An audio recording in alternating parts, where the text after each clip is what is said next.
Hi, I'm Karen. We're here at Montavilla Sewing Center, and we're talking about the Baby Lock Victory.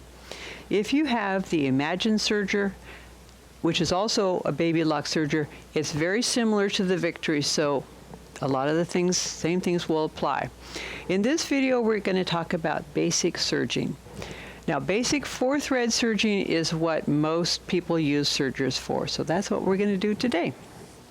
To start out with, I'm going to use some fabric that hopefully is pretty easy to see, but I'm going to do like this.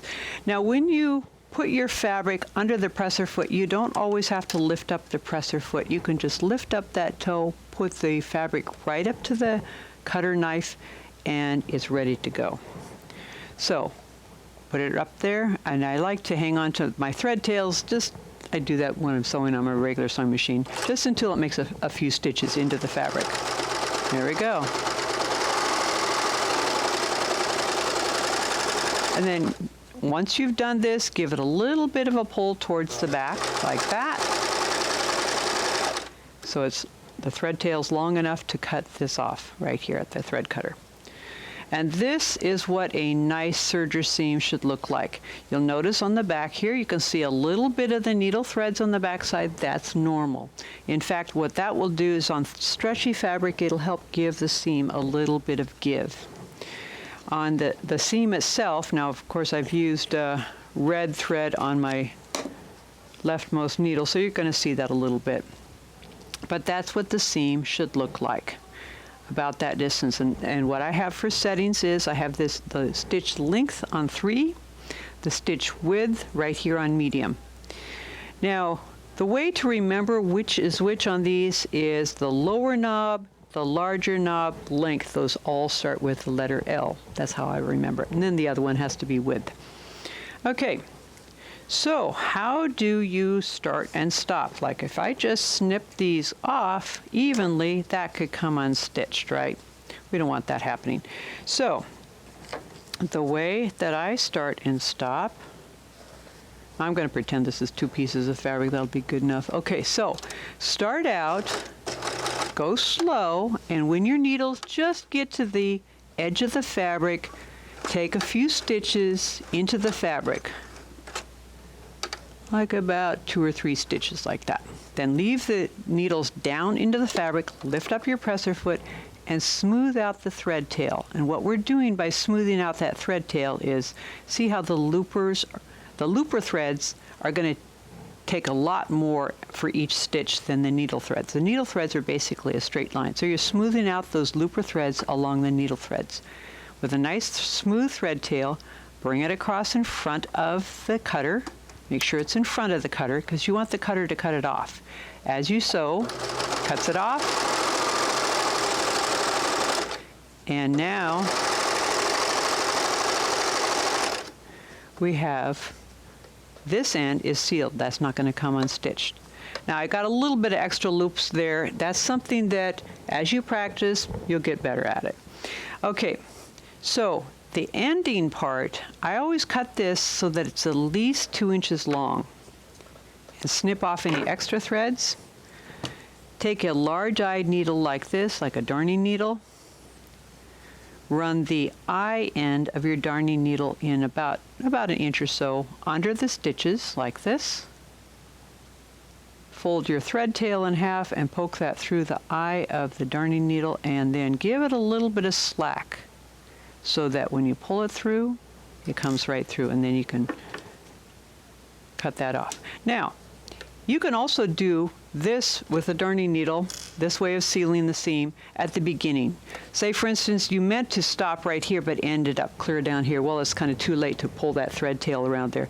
At that point, just simply do it over again, and you'll be just fine. So, now, what this is useful for, let's say you have a washcloth that still has some life in it, but the edges are getting a little frayed looking. You can use your serger to kind of renew your washcloth, and I'm going to show you how to do that. So once you get that down pretty well about taking that thread tail coming around, this is what you can do. So to start out with, since that's going to be the end as we go all the way around the washcloth, I'm not going to worry about pulling that thread tail around because it's going to be sealed in the next seam.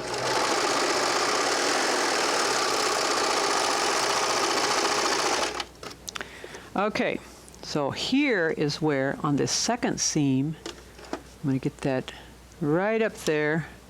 Now here's where I want to just take a few stitches. And by the way, washcloths are great to practice this on because who cares if there's a few little loopies there.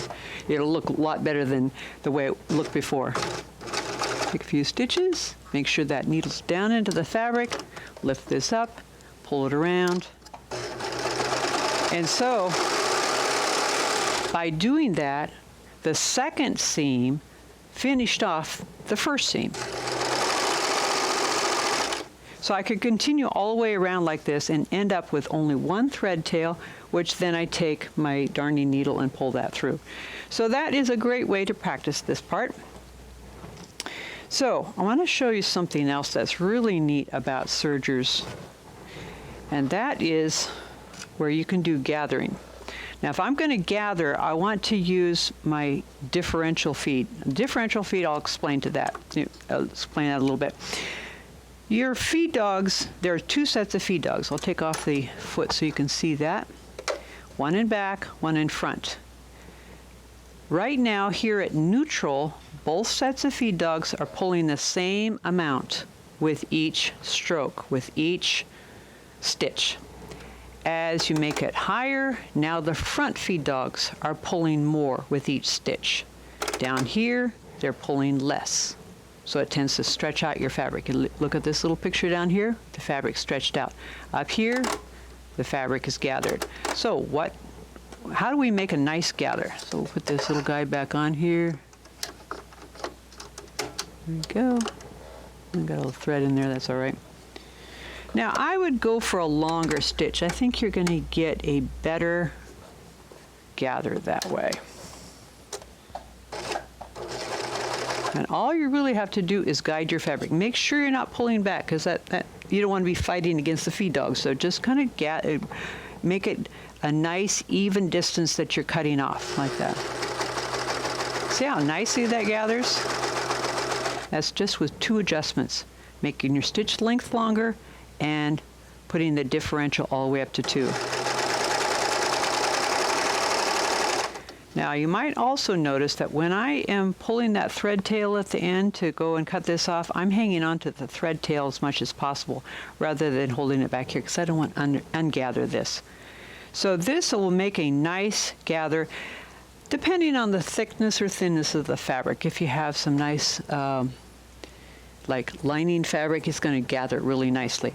On the other hand, if you're trying to gather denim, it's not going to really work. So the quilting cotton or lighter is the best thing to do for that. Now, this is one of those things that you need to make sure it's in the right place when you start doing serging, if you want to just do straight serging like this. Sometimes when I take the cover off of my serger, this comes up here and I start serging, I don't notice that's up there and I wonder why everything's all gathered up. Well, it's because I didn't check this. So that's one of the things you should check to make sure that you're stitching straight. Okay, some people ask about curves and corners. So I'm going to show you how to do a curve, inside curve and outside curve. Here we go.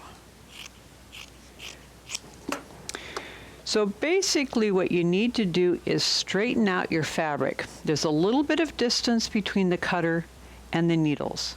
So you need to straighten that out in that part of the stitching. So we're going to take it like this, and what I'm kind of watching is right over here, but then as it comes around this curve, it's almost like I'm pushing it in there, but I'm pulling it out this way. Straightening that out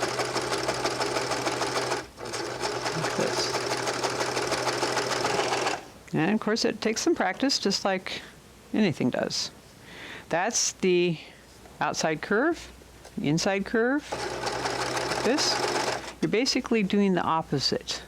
You're sort of gathering it on this side of the foot and straightening it straight on this side.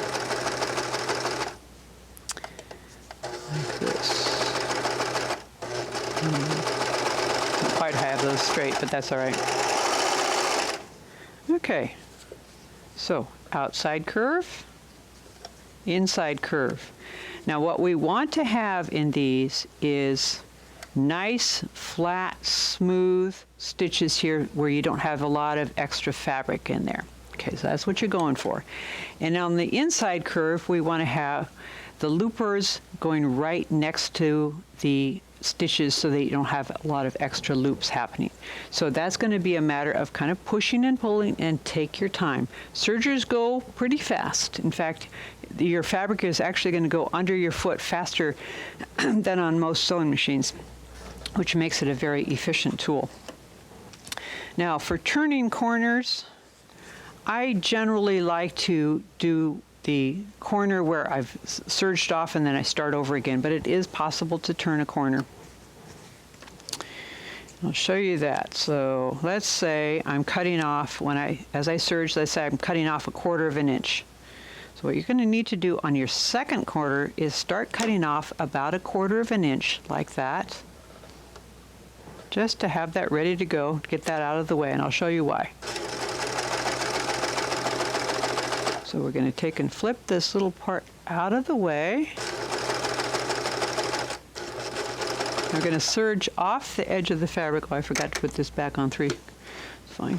Serge off the edge of the fabric. If you look right there where the stitches are happening, you'll see under there on the needle plate 3 little stitch fingers. You want to get the edge of your fabric past those stitch fingers so that you can kind of disconnect that from there. We pull it back around. Lift this up. I probably could have cut a little bit more off of there than that. Put it back down. So now the cutter is right in line with that cut that I originally made. And then we keep going.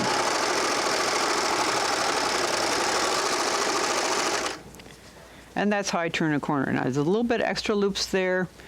That's why I'm recommending that pulling your thread tail under may be a better way to do that. But it is possible to turn corners. Another way to turn a corner is to do what's called a wrapped corner. So I'm going to take that off of there. I can just do this one over again. And this is for if you have like a pillow cover or something you're going to be turning right side out. Pillow covers, you want to be able to take them off and wash them? Well, you need to make sure that those inner seams are sealed. So what I'm doing is I'm taking my serger seam, folding it down like this, lift this up, and go ahead and do my seam. Again, 2 or 3 stitches into the fabric, leave the needles down, straighten out the thread tail, pull that around in front of the cutter, put this back down, and serge right over there. Now we have what's called a wrapped corner, and the beauty of the wrapped corner is that when you turn this right side out, see how that's like this? You don't have to cut that corner to make it nice and sharp. Use my darning needle here. It's going to have a nice, sharp, even corner like that. Beautiful, isn't it? Now we're going to talk about sewing knits.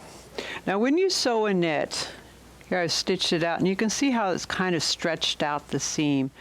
That often happens when you're sewing knits, and there's a way to help that not do that so your seam is nice and straight and not wavy.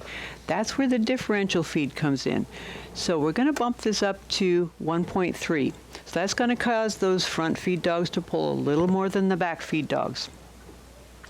And as we're doing that, you can see it looks like it's gathering here a little bit, but don't be concerned about that, because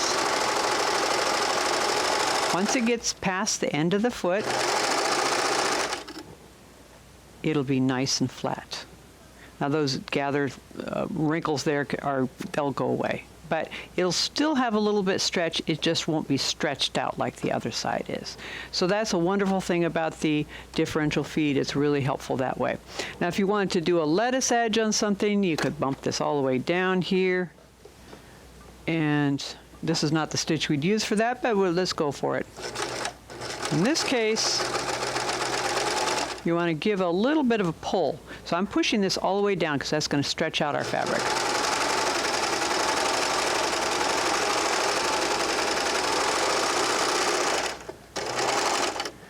kind of gives a nice little lettucey edge. This is going to work better on something that's like a rib knit. Those give.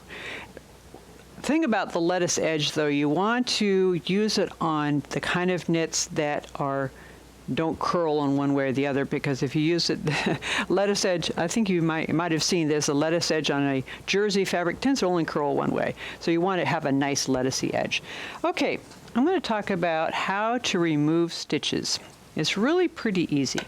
Take your darning needle, take a hold of the threads, the needle threads only, and take those out of your stitches. Make sure you're just getting the needle thread. Don't get a hold of the looper threads, or else that kind of locks things up. Just take those needle threads right out of there, and then the rest of the stitches come out once you have the needle threads off. So that is basic 4-thread serging, and you can see there's a lot you can do with this. If this was a helpful video, give us a thumbs up down below, and you can also give us some comments and questions if you have any. And thank you for watching. Stay tuned for some of our other future videos. Bye.